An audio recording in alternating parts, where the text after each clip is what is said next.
Если командование Российской Федерации думает, что война заканчивается, нет.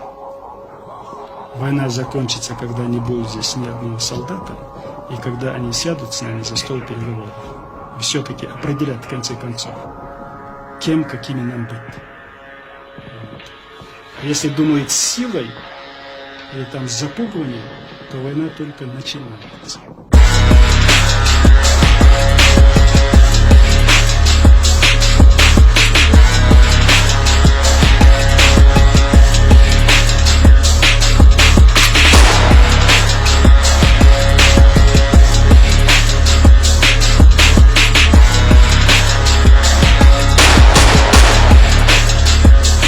Зачем этих родителей мучить, возить туда-сюда? Вот это я не понимаю.